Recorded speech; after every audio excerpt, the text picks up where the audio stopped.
Welcome back for day 4 of this course. Wow, you are on fire. How are your story times going with your child at home? Are they getting better? Are you seeing some things maybe in story times in the library that you hadn't noticed before? Or are you finding some different ways that you're interacting with your child and learning about them that you didn't know before? Whatever it is, you are on the right track. Wow, I'm so excited that you're here today. Today is all about singing, and this is possibly going to be the most uncomfortable day for you.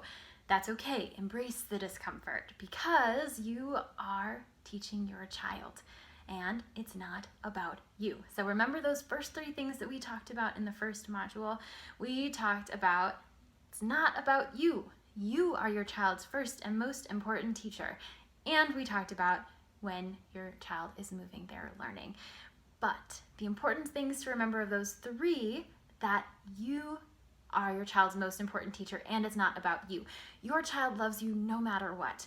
Even if you can't carry a tune in a bucket, even if you hate the sound of your voice, it's your voice. Your child loves it because it's your voice. So when you're singing with your child, remember that, okay? Well, we're going to talk about one of my favorite books to sing. There are a lot of books that are written so that they can be sung. So you can think of typical ones like Twinkle Twinkle Little Star. You'll see the book and it's Twinkle Twinkle Little Star, or Wheels on the Bus, and it's the tune of Wheels on the Bus. This book is called Pete the Cat, I Love My White Shoes. And Eric Litwin has put together a video on YouTube that you can watch so that you know the song that goes along with the book. And it's a really fun, repetitive song for children to learn. Why is singing so important? Think about it. When you hear singing, it slows down and stretches out the syllables and the words that we say. I'm talking to you pretty quickly right now.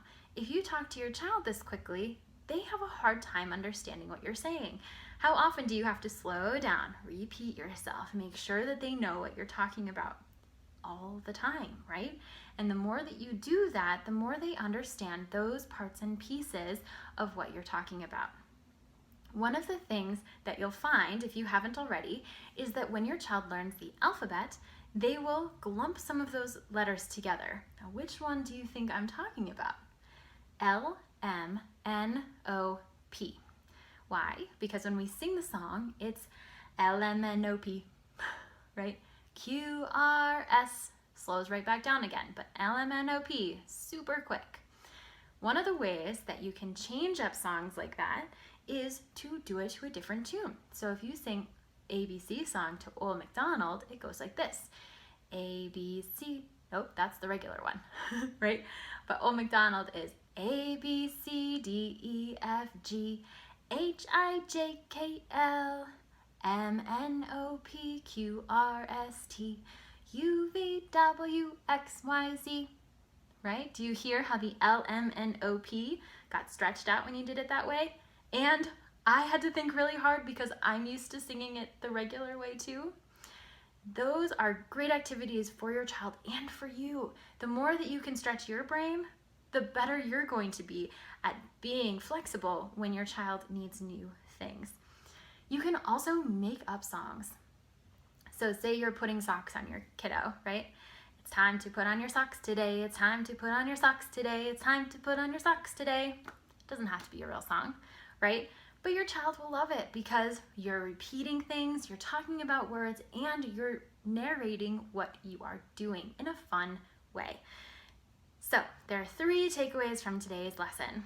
First one, it's not about you. Remember that. So when you try singing with your child, it doesn't matter what your voice sounds like, just do it because slowing down those words is going to really help your child learn how to say them.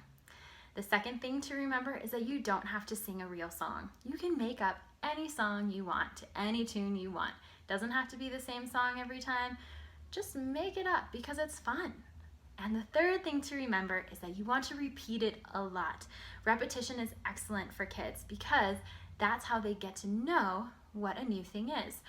Think about when you're learning something new. If you see it just once, are you going to remember it? No, and neither will your child. So as you're doing things with them, even if it's annoying for you and you've heard Baby Shark a million times, it's useful for your child. So embrace that repetition. Find a way to make it fun and new for yourself so that you don't lose your mind, and have fun with it.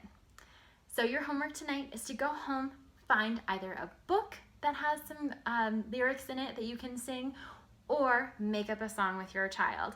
Do something where you're singing with them, even and especially if it makes you uncomfortable, because those are the moments that are going to really separate what you were doing from what you are doing, and it's really going to benefit your child in the long run.